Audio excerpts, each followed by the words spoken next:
महाशिवरात्रीचा पवित्र सण भगवान शिव आणि माता पार्वती यांच्या विवाहाच्या स्मरणार्थ देशभरात मोठ्या उत्साहात साजरा केला जातो। असे मानले जाते की भगवान शिवांना पती रूपाने मिळवण्यासाठी माता पार्वतींनी शेकडो वर्ष कठोर तपस्या केली होती। त्यांच्या तपस्येने प्रसन्न होऊन भगवान शिवांनी फाल्गुन महिन्यातील कृष्ण पक्षातील चतुर्दशीच्या दिवशी माता पार्वतीशी विवाह केला होता। पौराणिक कथेनुसार तप पूर्ण झाल्यानंतर पार्वती मातेला शिवविवाहाआधी एक कठीण परीक्षेला सामोरे जावे लागले।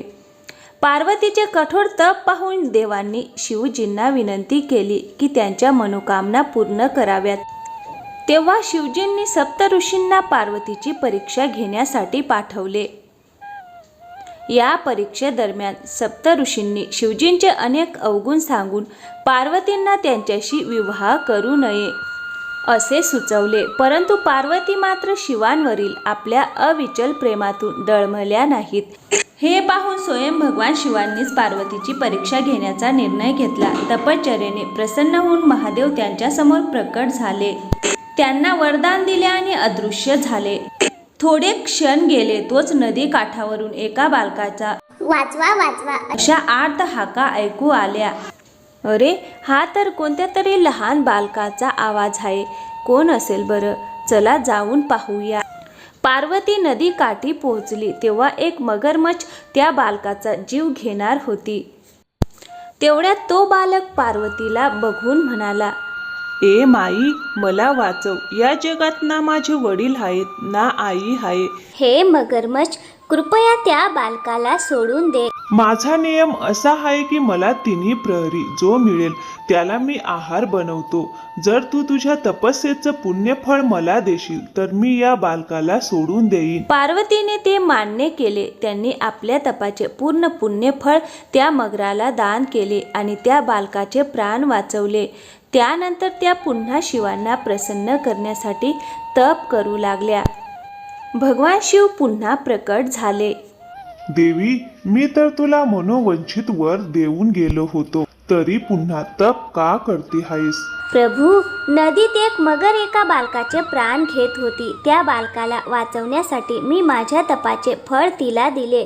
मी तुमच्यासाठी कितीही वेळा तप करेन, पण माझ्यासमोर एखाद्या निरपराध बालकाचा जीव कसा घेऊ देणार?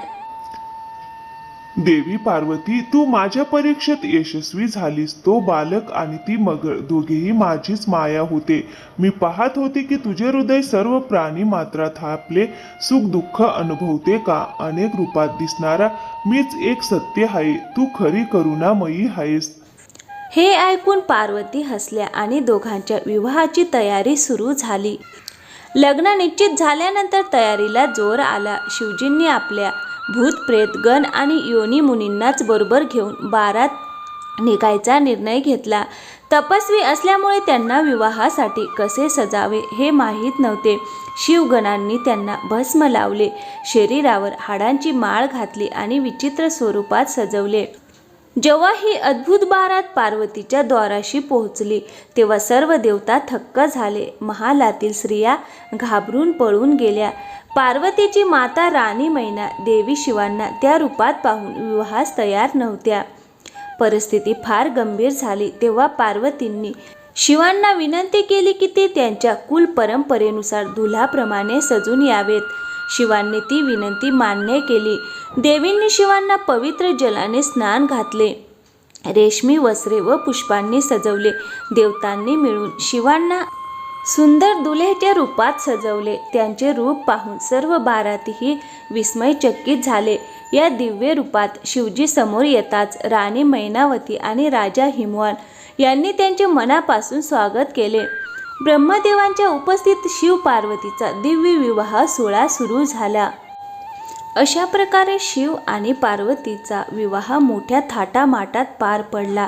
तर मित्रांनो, कशी वाटली आजची गोष्ट? आवडली असेल तर व्हिडिओला एक लाईक करा आणि हो, चॅनलवर नवीन असाल तर प्लीज चॅनलला सबस्क्राईब नक्की करा। थँक्यू, धन्यवाद।